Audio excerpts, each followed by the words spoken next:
Greetings, everyone. Welcome to another episode of the Truth About Real Estate Investing show. My name is Erwin Cito, and I trust everyone's had a great weekend.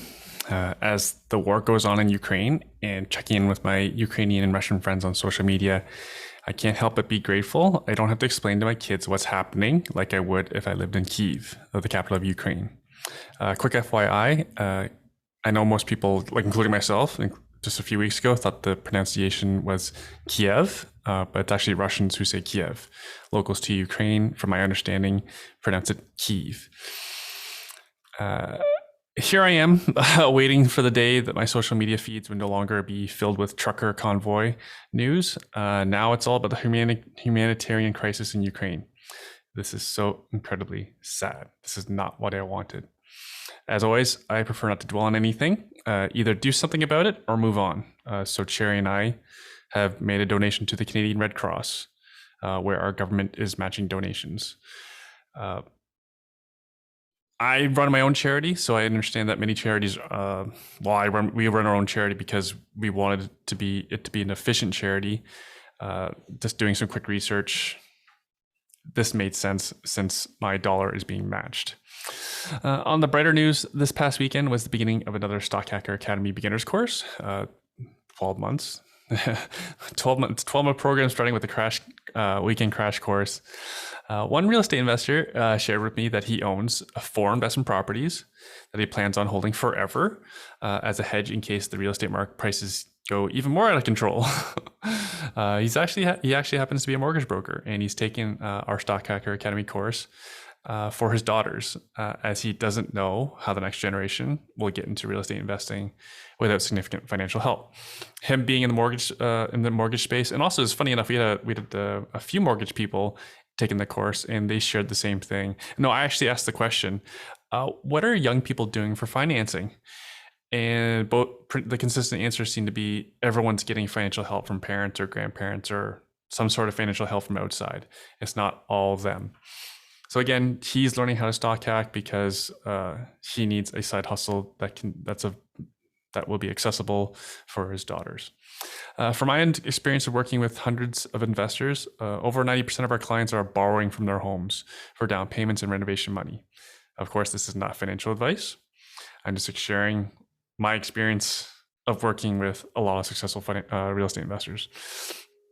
So without the help of parents, I don't know how any young person is supposed to buy a home, let alone invest in an investment property. If anyone has ideas besides real estate in the stock market, I'm all ears. That includes private equities, insurance, whatever else you guys got out there.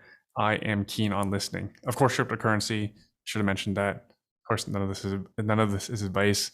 We hosted 25 new stock hackers in person, which is the most we've done in the last 2 years since we've been in a pandemic. So it was really nice to see people in person, and I think I'm not the only one who's so tired of COVID. I'm fully vaccinated and boosted, so are my kids. So I'm not saying don't take precautions. I'm just so tired. Quick public service announcement. Also from the weekend, I've been speaking to at least one investor a week who is not having the best experience investing with organized, large-scale real estate investments or private mortgages. I'm getting at least one personal story a week on deals going sideways. This current one sounds pretty bad, as this specific investor was sharing how they lent money in the amount in excess of the market value of the property. I've never done that, and I never would. That's my own threshold. And also, after the deal went sideways, which always happens, is some people don't do much diligence going into the deal, and then they're doing a lot of diligence when things go sideways. So from what they're telling me is that the assessed value of the property, so what the tax man or woman thinks the value of the property is actually above market value, which is highly uncommon. This market being in central Canada, it's a different market than I'm used to. Where I invest, prices have gone up, maybe not this market doesn't seem to be the same as mine. I'm hardly an expert in central Canada investments.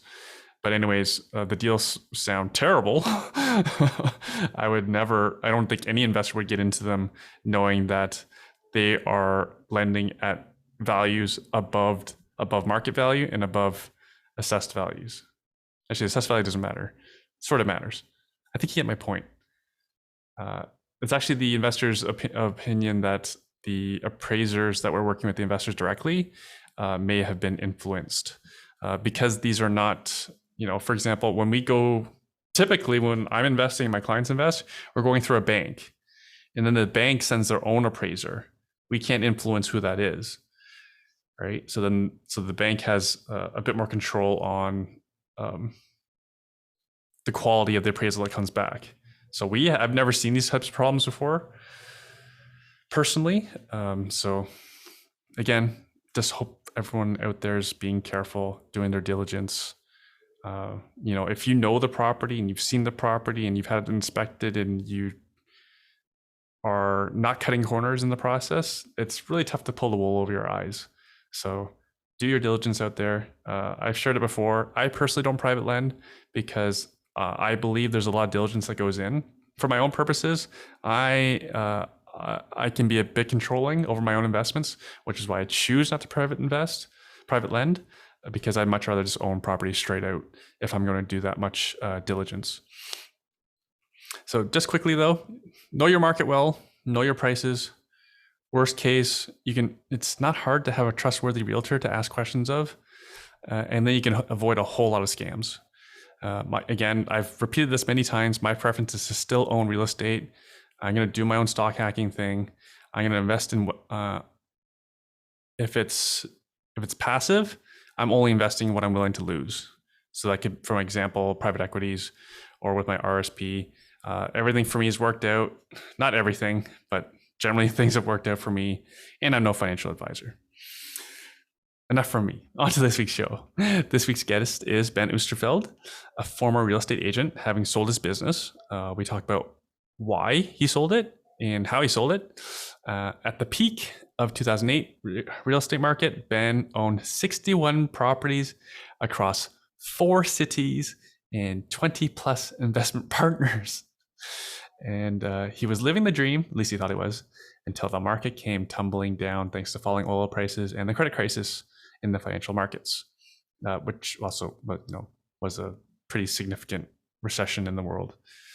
Ben is here today to share how he coaches business owners, including realtors and investors, to better understand themselves, break down walls so they may find happiness, and have more energy to push towards their goals.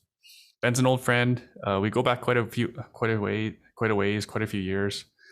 He's been on the show before, so help yourself. I've included the link in the show notes and on this email alert.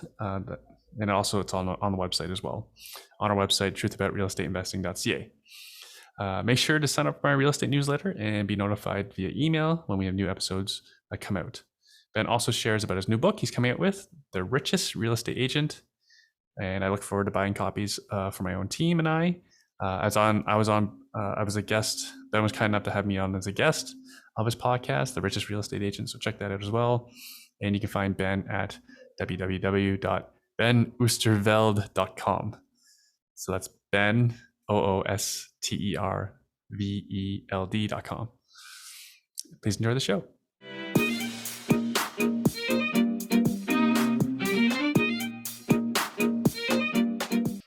Ben Oosterfeld. Is that right? Oosterveld, whatever. And that's Dutch?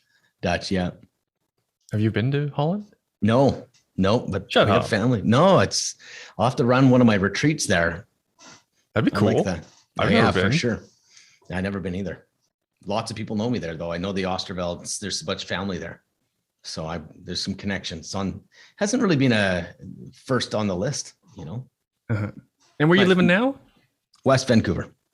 Oh, how recent was that? Yeah, I moved here in May.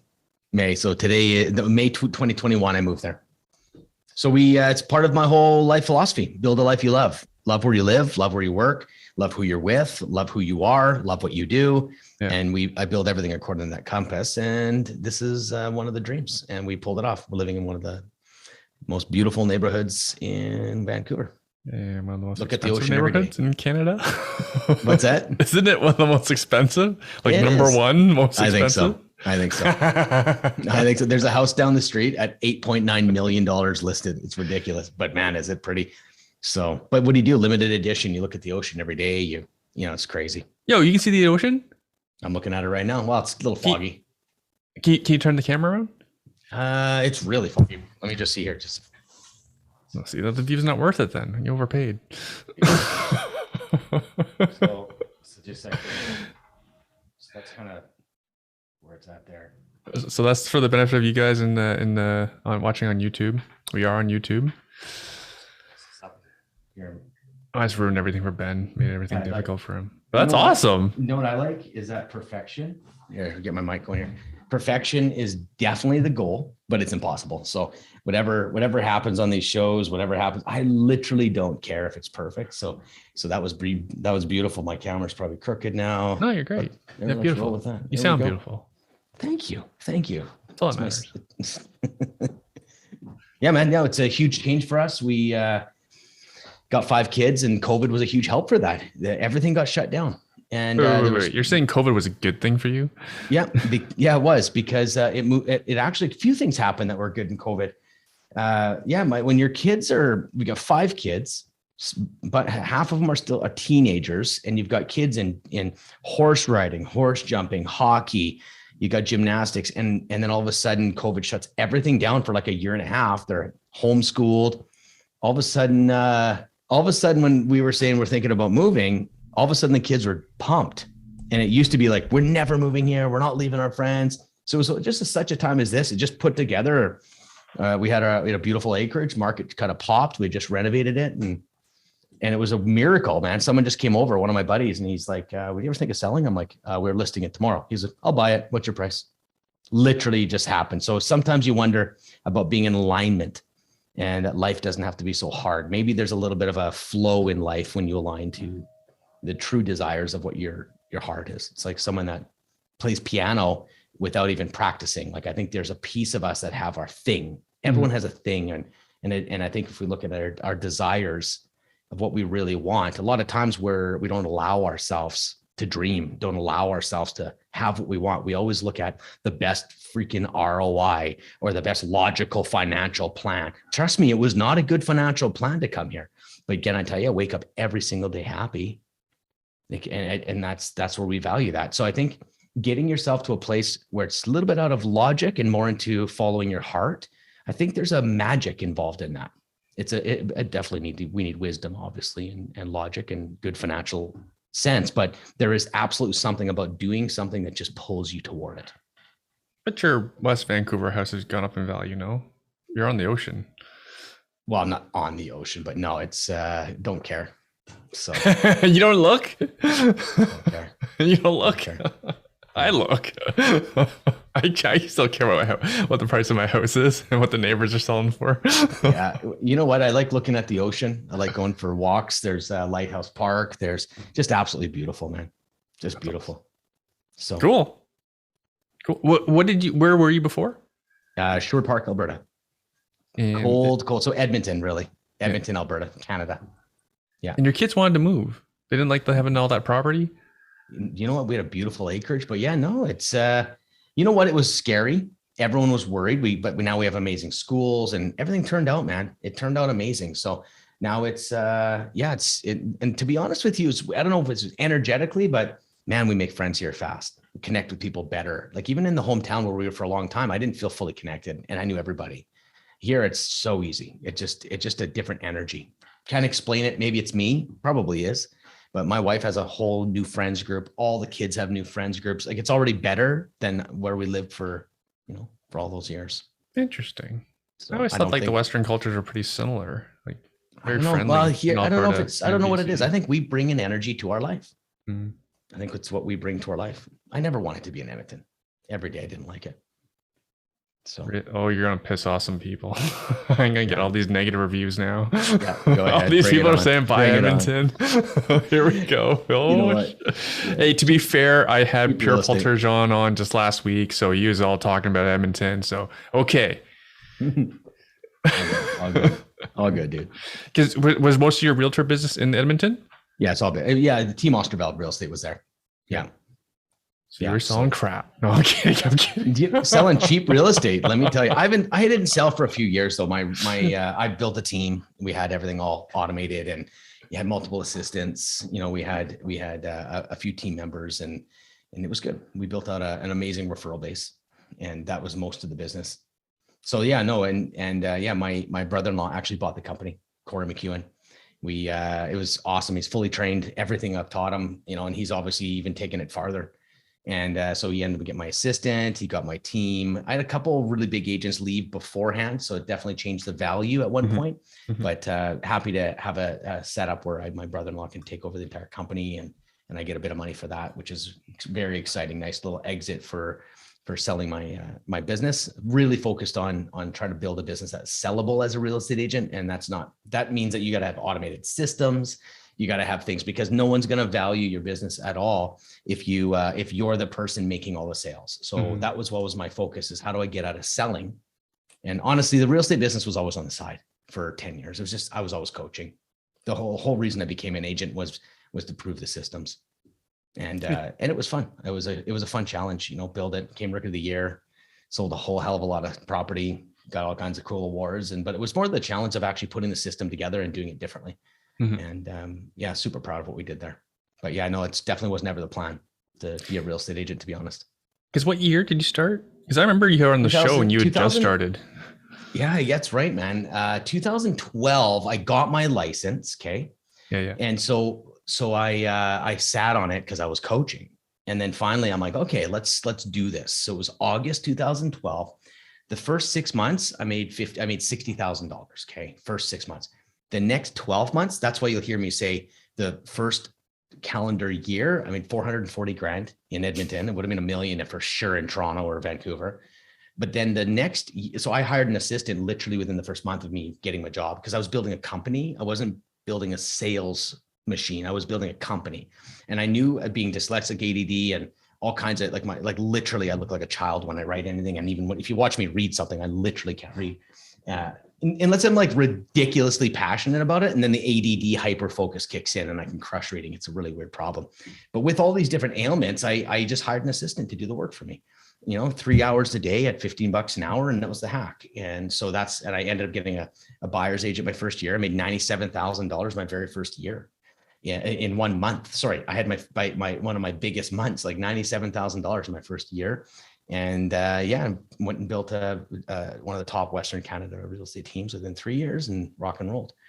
And the whole time was coaching, the whole time. So it was really cool. So yeah, no, I started in 2012, halfway through.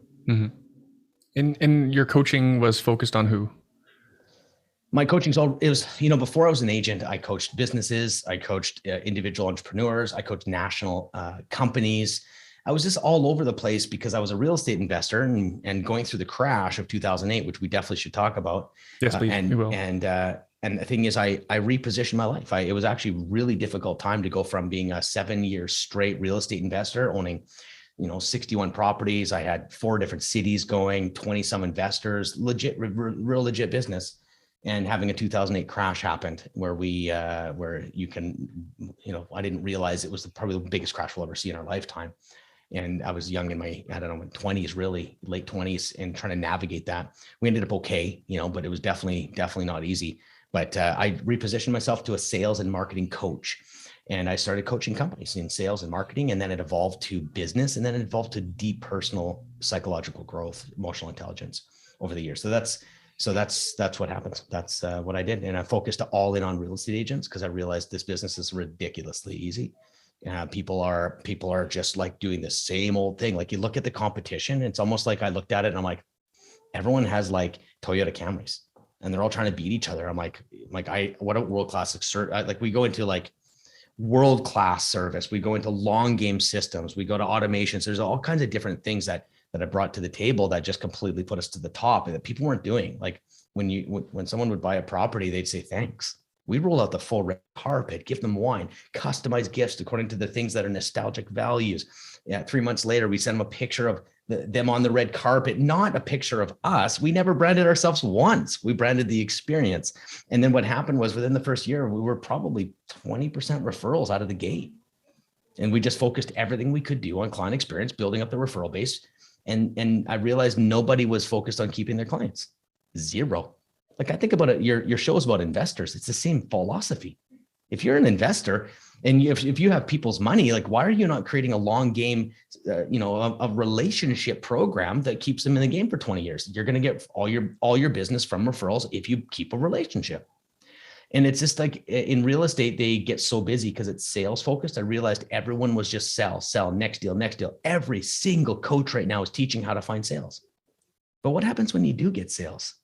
What happens? You get freaking busy. And your service and all the different cool pop buys and phone calls, video messages, and all these cool things that kept the relationships at scale at full speed fall apart because they didn't build an actual business.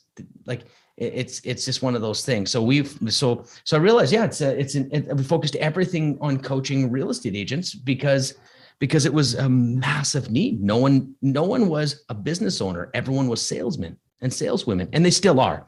That's why that's what Real Estate Reboot program is, literally taking hardworking salesman focused real estate agents and turning them into real business owners that actually can have a business. They can go on a holiday and leave their computer at home and still make money. Like it's business.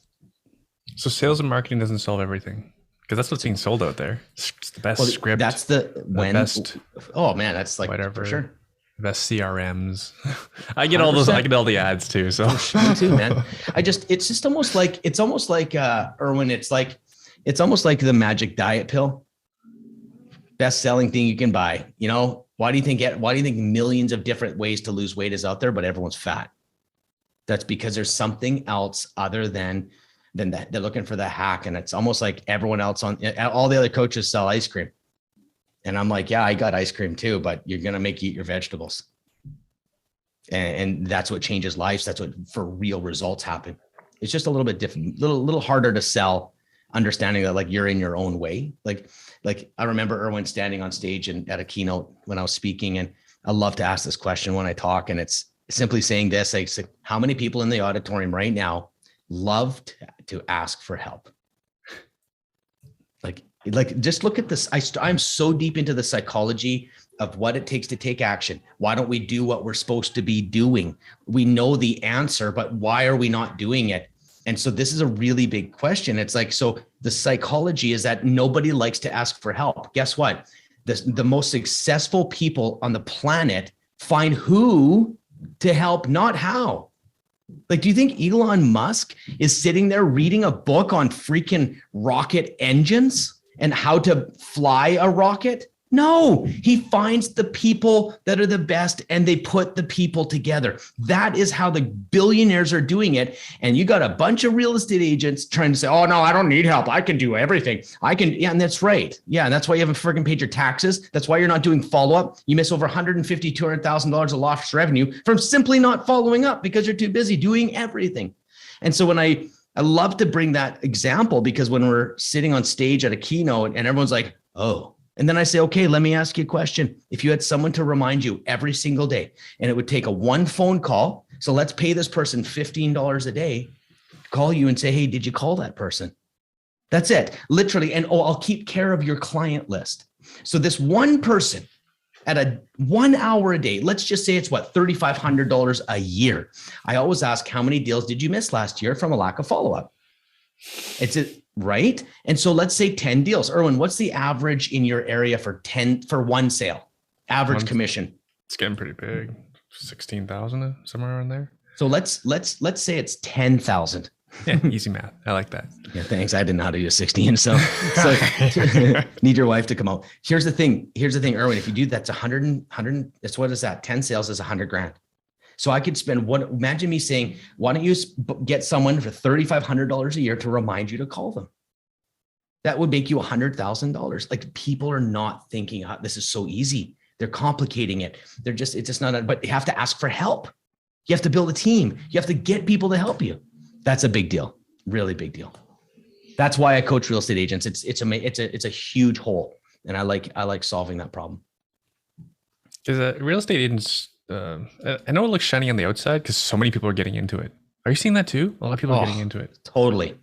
Like it's a lottery mentality now. It's a what mentality? Lottery? A lottery mentality. I think so. Mm-hmm. I think the grass looks greener on the other side. People, it's easy, low barriers of entry. Well, also people aren't happy on the inside, Erwin. Look at the facts. So they're going to become a realtor to become happy? Yeah, because you're looking at think about this, big commission checks. You kidding me? You just told me 16,000 for one house. Oh man, all I need to do is sell 5 houses and I'm set. No clue. Yeah. They don't understand what it takes. 90 days to get it. 90 days to get momentum at the fastest, maybe 6 months. And then when there's no such thing as a sale a month, it comes in like 9 sales and then no sales. Like it's a really tricky business that way. So to be honest with you, Erwin, this reminds me of 2008. And like if you think about it, like we talked about it earlier. And when I had 61 properties, 20 some investors, millions of dollars of real estate. I had 4 different cities, staff, the whole bit, property management company, to manage all of them myself. And 2008 hit. I had never seen nothing like it. I didn't have any perspective of bad. Okay. This is what's happening, Erwin, with people getting into the market in the last few years. They don't understand the negatives that can happen. I am the last person to say don't risk. I love taking risks, but I'm also understand what it's like to go through a crash. When your investor calls you and says, I've lost all my money on the stock market. Can you remember how we were going to sell that property? Can we sell it?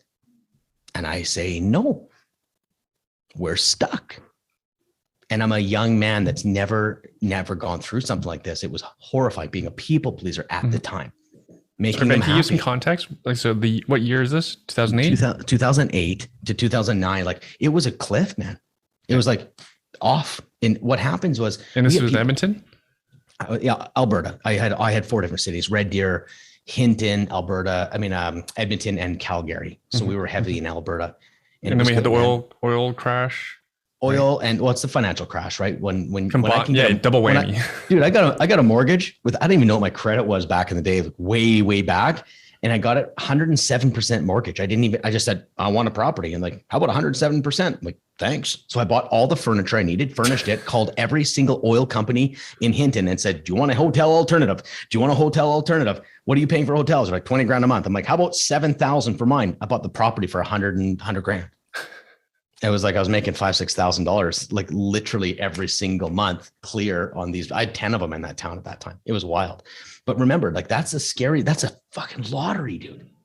So what happens is I just bought whack of them, right? I went through the lessons learned are huge because all of a sudden the market stopped. And that's what it means when Warren Buffett says you'll only see who's swimming naked when the tide goes out.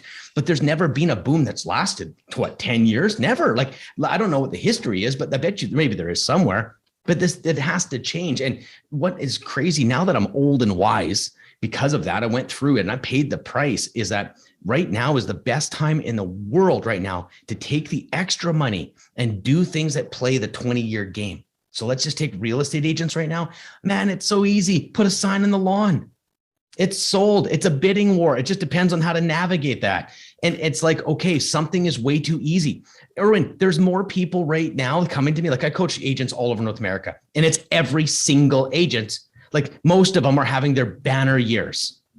And they think that they're better. What changed from last year to this year? Did you get better as an agent? Nope. You're the same person. The difference is free sales are coming your way. You don't have to market that much because every coffee shop, like this morning, I'm sitting in Starbucks and there goes another guy walking by talking about property value. It is the hottest topic in the world. And this is what it was when I was investing in 2004, 5, 6, and 7. It was wild. You were in the game. We were probably doing the similar things, Erwin, just thinking, let's make our money. This is amazing. And so this is what's happening again. I'm not predicting a crash. I'm predicting a mentality that they're going to be blind to the future.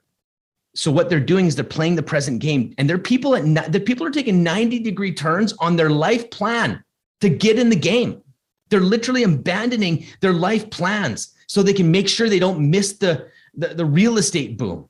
And I'm like, man, I'm watching it happen again. You know how easy it was to raise money in this market? It's so easy. It was so easy to raise money because you're like, you want to get into the game? I got an investment. You know, people lining up on condo builds that are going to be 2 years out, and they're just lining up and off a napkin drawing. Here's the building. Oh, I want in. Like, we're losing our wisdom. And I would not know this unless I went through a horrible year or two in the crash and understand what it's like to look at someone and say, I know you invested your money, but I can't get it out. It is the most, and I have 2 properties, Erwin, that are dogs still. From those times? Yep. You still got them? Deer, still got them. Oh, they're like break evens. They do nothing. I've got other ones that I've done really well on. Obviously, I've got about 9 properties still. Now I've got it down to a handleable, easy portfolio. But the thing is, those properties are like, it's one of those ones. They're like, to get out of them, you need to sell, but they still they're almost break even. So you're kind of like sitting on this property. And the point is not the details of that investment. The fact is, I'm still in a couple of those that aren't exciting to me. Like, attempted just to take a loss and get rid of the stupid things. So they're underwater, you're saying? They're underwater still, yeah. Okay, so today they're worth less than what you paid for them. They are. 2 of them. That was the absolute peak we were buying. And that particular property was 14 years. I know. Like, Erwin, this is why I'm saying I never thought that could happen.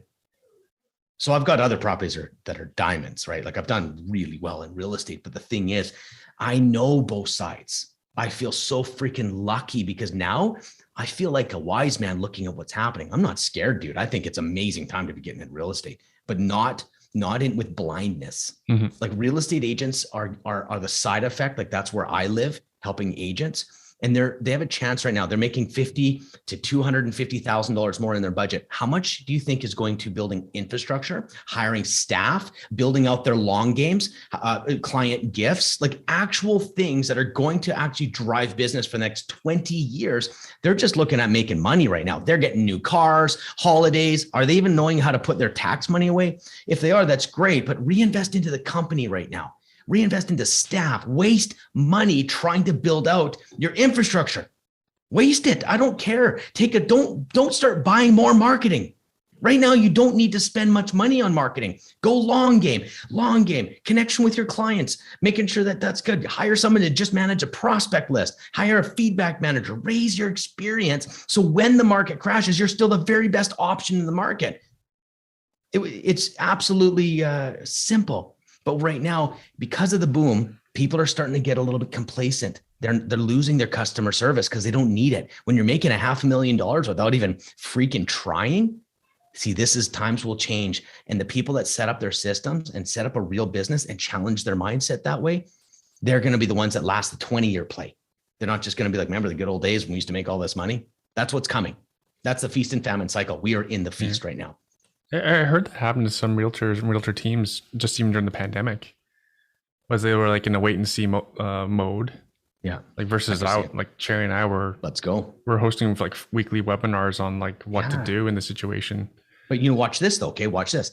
Did you have infrastructure? So watch the power you had. Like me too. I had Zoom. That was me and you knew Zoom 10 years before anybody else. We were ready. We had infrastructure. We had an assistant to put out the email. We had the team to go do the sales while you're running your team, to have the time to set the vision, to talk to your wife. Bam, you got instantly because you have a list, Erwin, that you've been nurturing. So guess what? You had those things ready. So COVID hits, you turn it on instantly and grow. And this is the message. This is exactly what I'm talking about. Erwin, you and I won in COVID. Okay. There's in some level, it could have been a lot worse. Oh yeah. In some level, right? There's all these people who are miserable.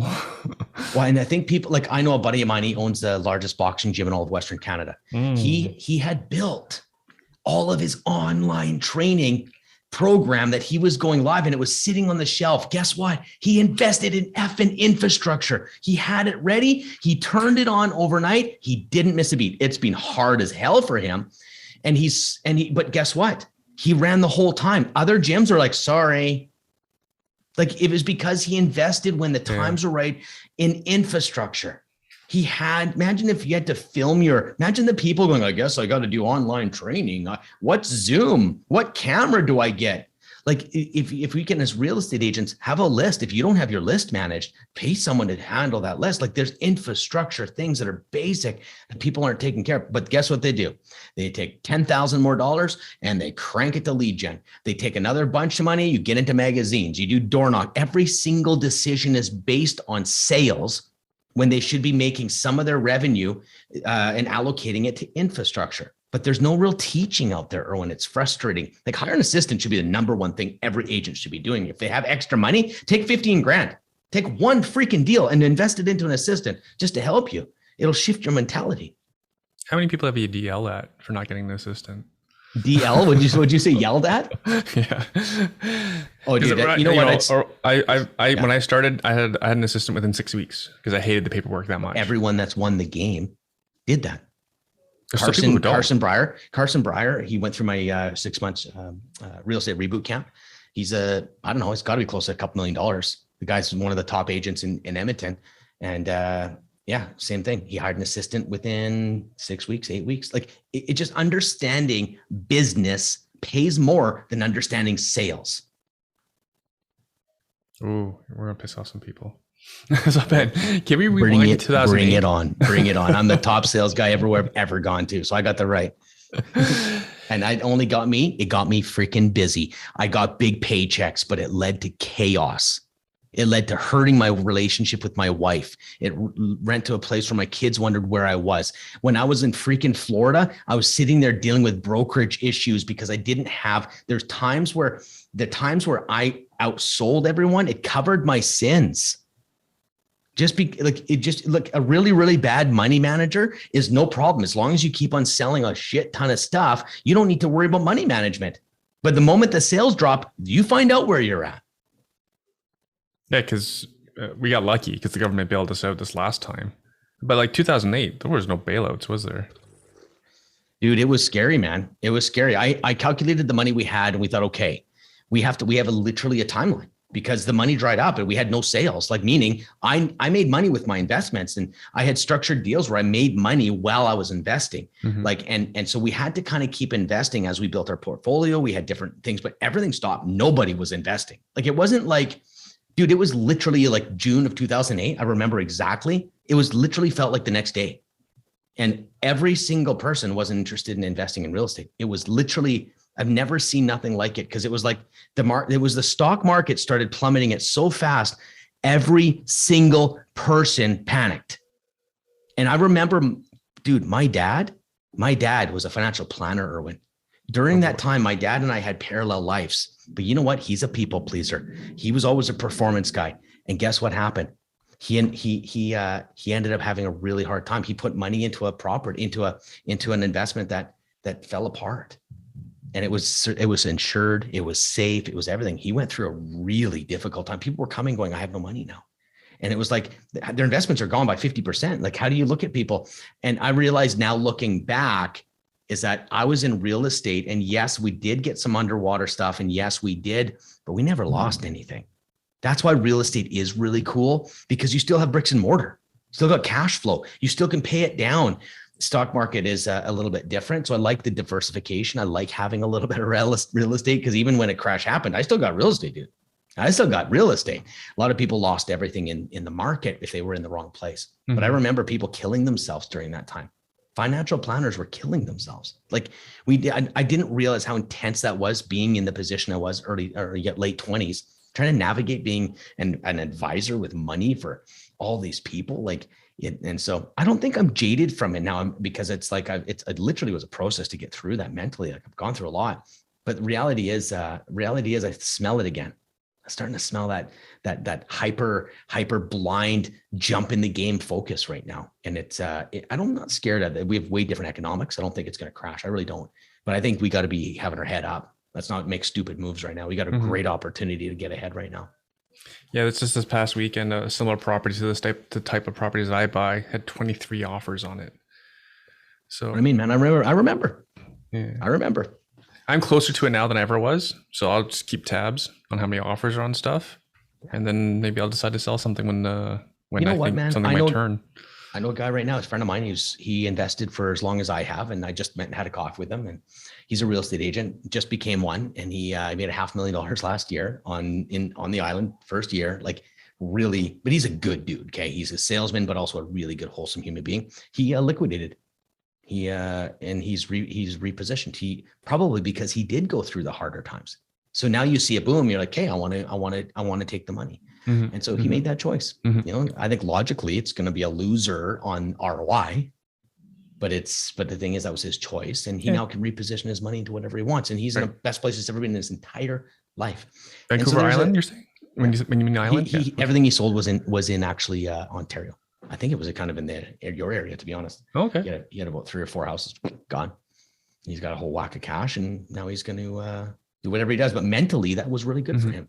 Well, sorry, does he live in Vancouver Island? And he sold? Okay, yeah. I'm not a fan of investing far away. Yeah. For me personally. Yeah, and that's where we don't actually calculate something, Erwin, is called mental cost and relationship costs. Like I paid the price, my friend. We almost got divorced. I've had a lot of troubles in marriage by chasing the dollar.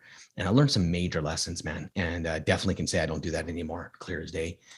Realize I've already won the game. Got an amazing wife, kids, live in an amazing place. I get to coach people. I get to run retreats. I get to do adventures. Like there's just so crazy. I get to talk to you today in the middle of the day. I don't even have a job. There's just something about building that life. So I realized a long time ago, I had already won the game, and I was still chasing. And it's a lesson that's so massive. I would love the fact that we got this on the podcast, because it's like, what are you like? I used to play the game as if it was overtime, Erwin. And so this is the energy I used to bring to the table. I couldn't sit still. I had to, man, dude, in overtime, if you're playing hockey or any game, that's the time where if you have a broken leg, you keep working. If you have anything that happens, you keep grinding, because one slip up, you lose. And that mentality almost cost me my marriage. It almost cost me so much. It cost me a lot of chaos because I tried to leverage too much because I wanted to keep going. And that was the day I realized when my wife was really sit down and talk to me about leaving me. And I thought, wow, I don't want her to leave me. I realized that was more important than almost anything in the world. And that's when I started changing my life, and I realized I had already won. Why am I playing the game in overtime? I got money, got opportunity. I'm on a really great trend. Got kids, life. It just was one of those days. I'm like, I won. And so I live life from when I've won the game as a different life and a different perspective now. So I don't chase anymore. But can I tell you something? I'm as ambitious as the day I ever was. I am so ambitious, but it can be let go in 9 seconds when it gets in the way of what I want. So my ambition didn't change. My priorities did. So Ben, what did you do tactically? So actually, just give the listener some context. Yeah, sure. I don't have stats on it, but divorce rate among realtors is pretty high. It's got to be. Yeah, you're closer to it than I am. You've talked to more from different brokerages.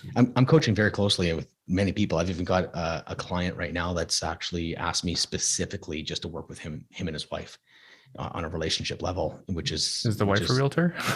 And they're actually not real estate agents, to be honest. They're okay. Just this odd random person that came to my retreat that wanted some coaching, and but very close to the real estate game. Okay, so very close, but they're not actual real estate. But the thing is, the biggest conversation I have in my one-to-ones with all of the real estate agents that are in my high ticket, like my mastermind group, I only take about 15 people a year, but every single one of them is 65% talk about relationships.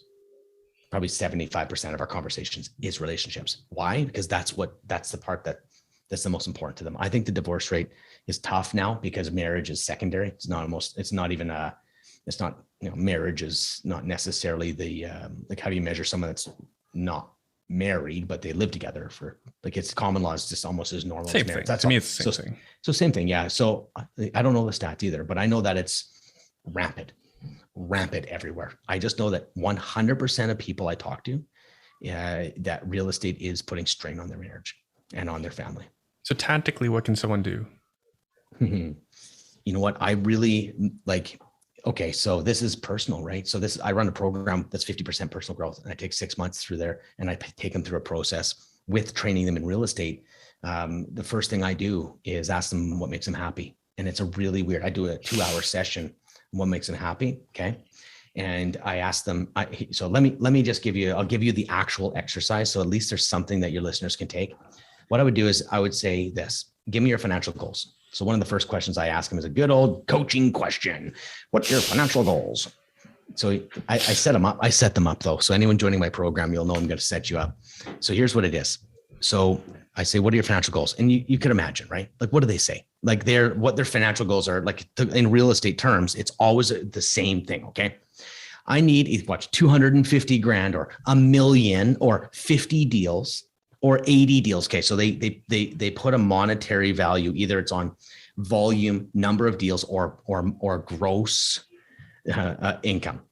And then I ask the next question. Okay. So I set them up. So I'm asking people to do this. Write down your financial goals. The next question is describe, hour by hour, your day once you hit those goals. So not like, what are you doing in your life? I'm talking specifically, what are you doing in your day? You know what happens, Erwin?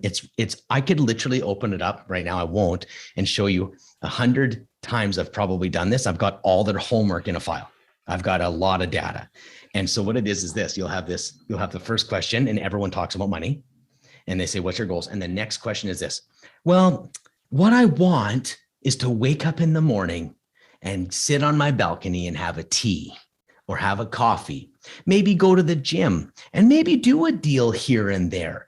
But I'm like, hold on a second. And then I stop and go, can't you do that today? So you think you need to make $1 million to go out to your mother effing patio and have a tea? What I realized, Erwin, over years of coaching is that it's an emotional thing they're looking for, and they're trying to solve it with a money goal. Do you know what they're trying to solve, Erwin? Worry. That's what they're trying to solve. Worry. I don't want to worry about money. So if I get lots of money, I won't have to worry. Nope. The more money you have, the more worry you have. And it's the exact wrong solution. So the psychology needs to be looked at. And then the next step is this, Erwin. People need to look at their fuel. Okay. So I'll give a little bit of practical things to start the journey of getting obviously we could do a 10-part series on this, but here's another one. So first of all, that's the question. You're out of alignment. You're trying to solve an emotional need. You're trying to stop worry by getting more money, but that's not going to work. I promise you. And you can keep trying until you feel like the pain is enough, and then you can come talk to me. But the reality is that does not work. You need to solve the emotion. Why are you worrying? Like, this is the better question. It's like, I want to wake up and not worry, sit on my balcony, have a tea. It's not about the tea. It's just that I don't have stress. I don't have worry. And the very thing they're doing is creating more stress and more worry by solving it the traditional financial planning style way, like your goal setting, bigger goals, more sales. That's all we're getting taught in real estate. And it's creating more stress, creating more worry, the very thing they're trying to get out. And now the definition of insanity fits. Do the same thing over and over again. You get the same results. It's just hopeless. That's where, marriages break and stuff. So here's another tactic that I think that's shifting people massively. I think we're not looking at our fuel. We're not valuing our fuel. Okay. So let's talk about this. When you wake up in the morning, how's your energy?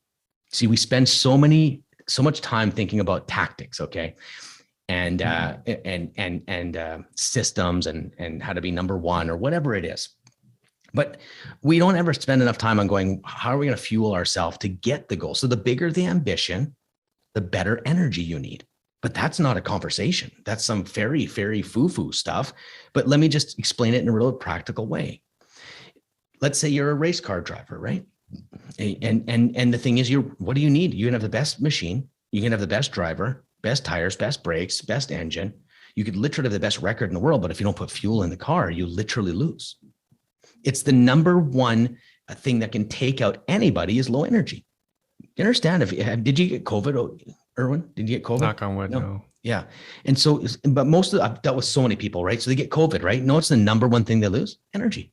I got a guy right now that's got long COVID. That's one of my coaching clients. 43 days he's into it now, and he can't get his energy. He's one of the best sales guys and best closers, best team leads I've ever met. And he's sitting there at half energy, and none of his skill matters anymore. Why are we not focusing on energy first? Now let's go flip it out and say, what if a guy's got more energy, but less skill? Who wins? Most likely the guy with more energy, because he'll pick up the skill. Connor McDavid is the best hockey player on the planet. He's the most, it's wild. Anyone should look him up and watch the highlights. It's absolutely insane what he can do on the ice. He's better than 10 times better than almost everyone on the ice. But here's the thing. What if he shows up hungover? Like literally, it doesn't matter how good he is. He's going to lose 50% of his skill because of energy. I'm making a very long point because I've worked with people. Like I'll give you an example. There's a guy that owns a Royal LePage that I coach, and his whole team. We started working together, and exactly in the real estate reboot, we have a thing called setting your compass. And one of the things is, what are you neglecting out of your life that does not drive business, but that would fuel your soul? He said, I've always wanted to sing. And like, I've always wanted to sing. What a dumb thing in a business coaching element to be like, wow, let's talk about like literally how many calls are you making? Let's talk about your team development. What kind of training? Do you do a morning meeting? Like we could be. What are you doing to maximize GCI? That's right. Right. Commissions, I mean, for whatever. Yeah. And it's like, but that's not why he came to me. He came to me because he wanted a deeper conversation. And so he said, and I said, what can you commit to for the next 12 weeks? That is going to feed your soul, that does not feed your business. And so he booked a singing lesson. This was one of the greatest breakthroughs in his life. He books a singing lesson, starts singing, and he had the connection. He goes, what else in my life am I holding myself back with fear? Mm-hmm. It was this unbelievable connection that happened. Oh, I'm scared of singing because I'll look stupid. But once he overcame that, everything else in his entire life that held him back because of fear was now on the table to be removed. Sorry, Ben, he was afraid of singing? Oh, yeah. He's like 59 years old, and he's just a very professional man, and he's going to go and singing. And he's like, so he got a singing lesson. And next thing you know, he steps up and he realized, why did I not be who I was designed to be earlier? Because I was scared. Then he got the new brain data that says you can overcome your fears. So now what happened was he stepped in. Oh my goodness, man. It's crazy to see. He's had the biggest year he's ever had. His team has had the biggest year. He's now implemented a new assistant, got rid of someone that didn't match. He started making way better moves. And guess what the thing was? Connection was the result. Because when you're withholding from who you really are, you are hiding. You cannot be in a relationship and hide. So now he is connected to his team. The conversations are 10 times deeper with his team. His culture is better. Now he comes on all my retreats with me, and he's still working with me. And it's amazing to see this go. He's now done karaoke for the first time. He leveled up. He went to karaoke and he walked into the bar and he's like, okay, I'm going to do this. He thought no one would be there. I'm going to step up my game. I've never sang in front of anyone. And he goes into the bar and it's loaded with like rough and tough guys. And there's the karaoke mic. And he's like, screw it. I'm doing it. Now that's what I call emotional strength. He didn't have that. He needed to take those steps. Well, guess what's happening? So he sang and everyone was cheering him on, and just this huge breakthrough. But why are we talking about a man singing, a real estate agent singing? Do you know what it is? Fuel. He wakes up in the morning happy. He's now collecting records now. Do you know what else he's doing? Because he started challenging everything about his life, going, where am I not aligned? Know what he does? 3 months of the year, he lives in a cabin with his wife, running his real estate team. 3 months of the year, he's not even in the game now. That was custom designed life. But it started with asking, what are you withholding that you love? It seems so simple now that I've been doing it hundreds of times with people. And it's cool to be able to, I really appreciate you letting me even share this, because I think this is the message. And it's practical. Like, what do you feel like? What do you feel like after you go fishing? After you go wakeboarding? What do you feel like after you go sailing or whatever it is? Don't you think you show up with your team better, your family better, you're a better sales guy, your energy's high? Why are we not putting that on a pedestal rather than a GCI? Gross sales? That's not even profit. That's what why don't we celebrate how many vacations did you take in relation to your profit?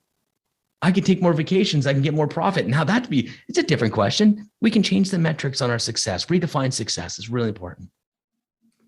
It's pretty cool. No, it's just because I remember I've always been a shy person, and then it was actually at a real estate networking meeting. Because I read I think Brian Tracy wrote about it, that if you can, those who public speak will be more successful in business.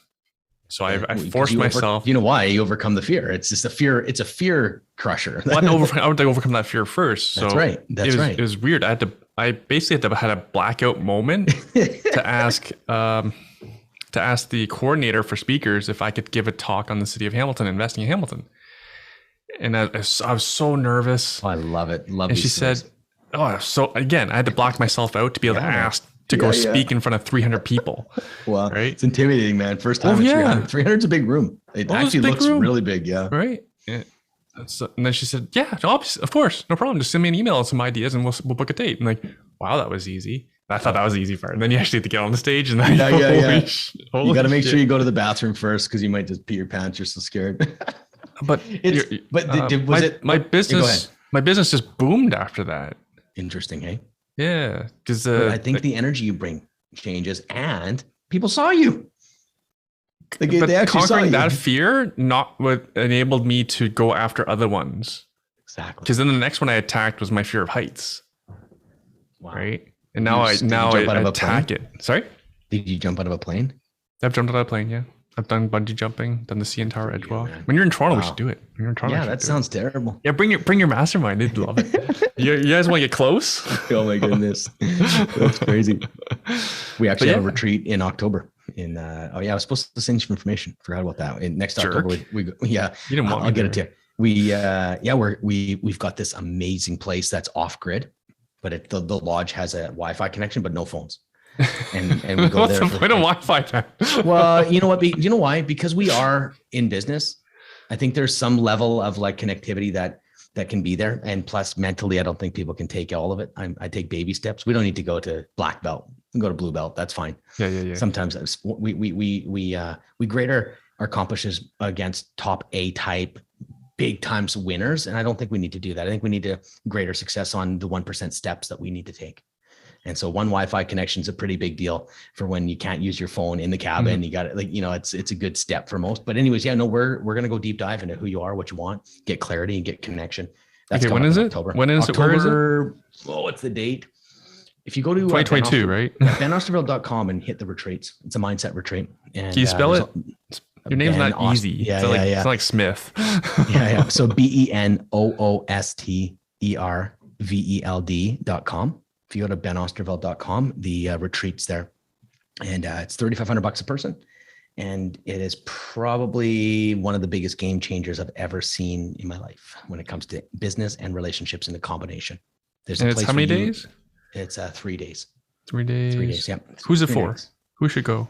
You know what? This is an open one. I've been running these retreats privately in my mastermind. This is the only time I've opened it up to, like, it's the second time I've only opened it up to anybody. So personally, Erwin, I've seen fathers and sons, husbands, wives, real estate agents, the wives coming on their own of other agents that have actually worked with me for years. They sent their wife and they were into that. So to be honest, Erwin, it's humans, right? And I think real estate is always a big topic in my world, but it's nothing. We don't actually talk about real estate unless it's in relation to how are you in your own way, and where are you going through. So I get everyone out of their heads by leaving your environment, Erwin. Their psychology completely changes.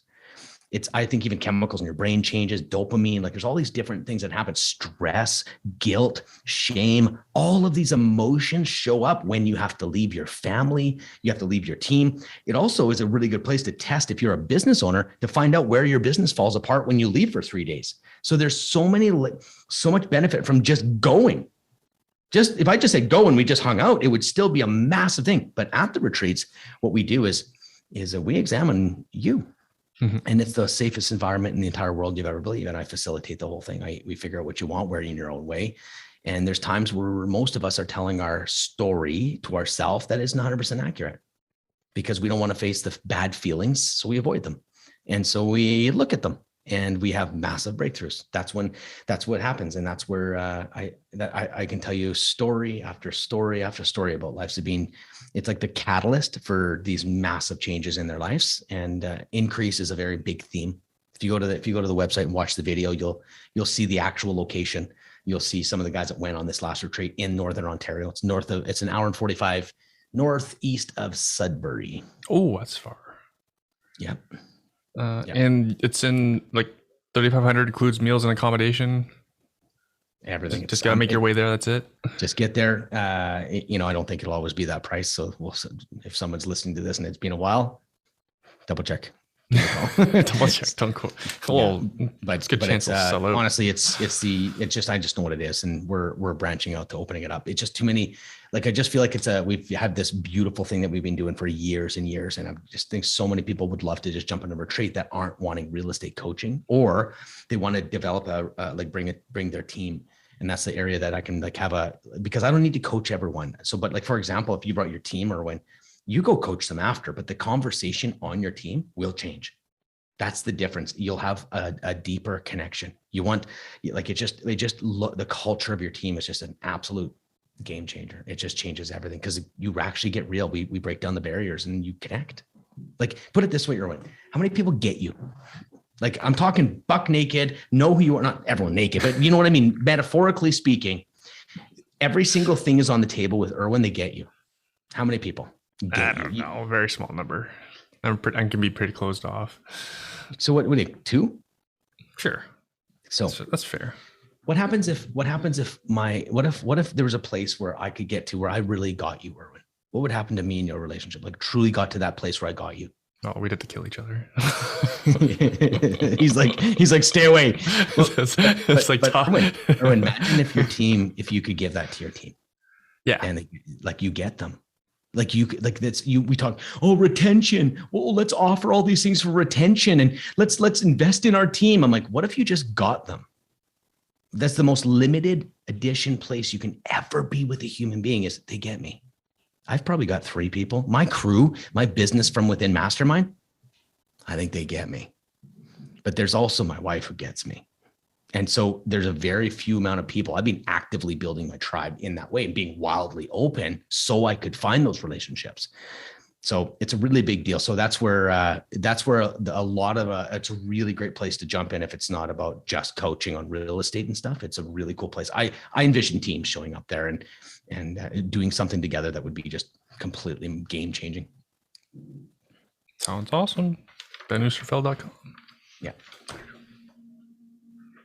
How you doing for time?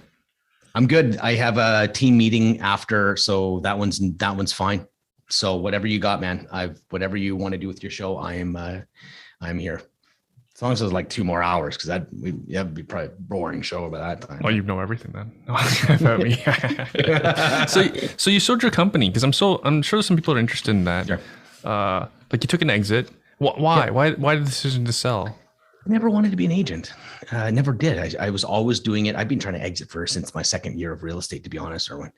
I am deeply obsessed with human behavior and helping people. I've lived a life on the streets. I've been in rehab for over 365 years. I've had some real painful times in the psychiatric ward, broke out of the psychiatric ward, was on the news. My parents saw me. I fraudulently flew to Las Vegas as a kid I beat the airports and everything at 15 years old and got stuck out there. Like, crazy life I've lived.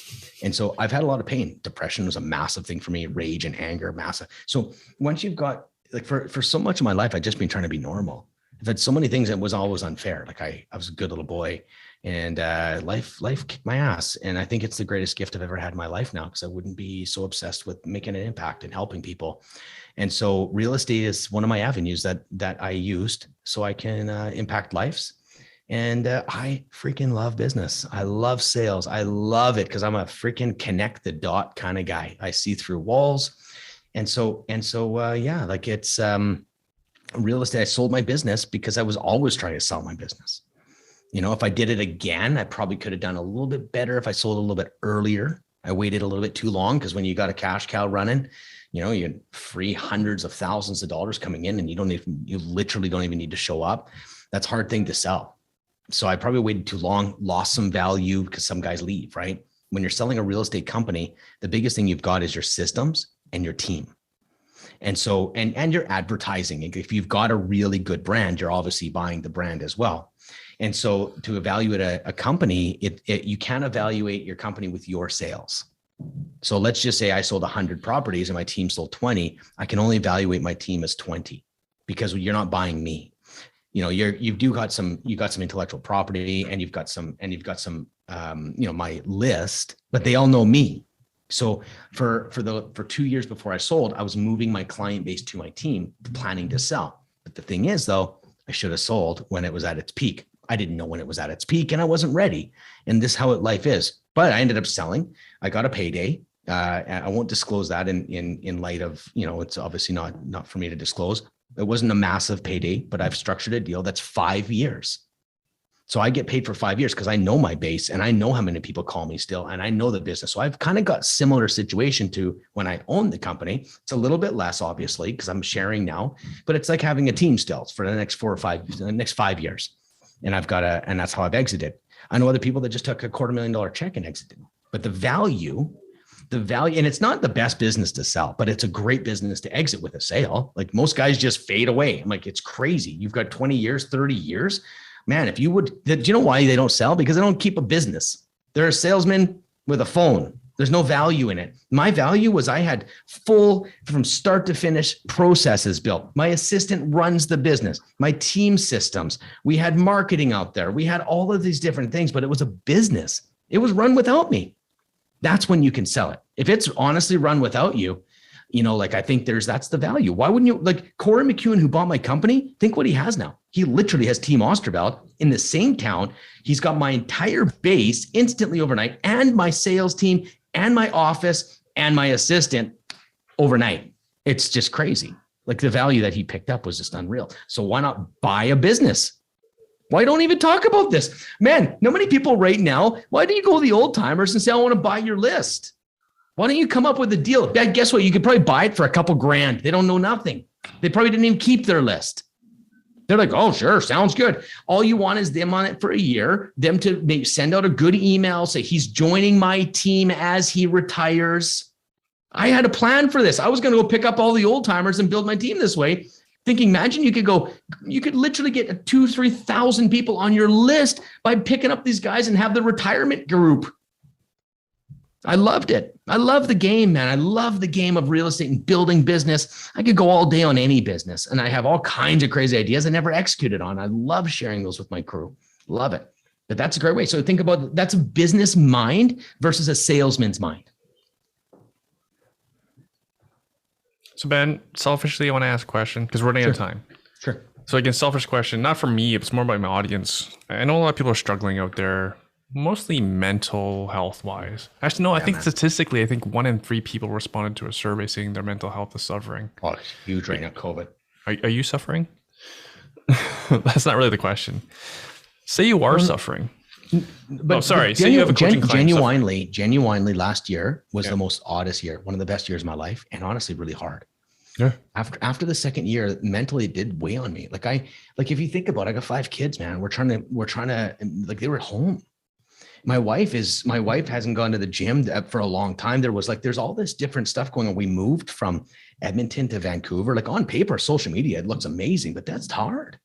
And I'm also going from mentally running a real estate business to full-time everything to do with coaching, which is a dream, that's what I've wanted to do. It's kind of been doing that, but it's like I created more space and it's like so cool, but definitely challenging. We're looking at scaling, we're building, but I love the process, but I had to get really honest with myself.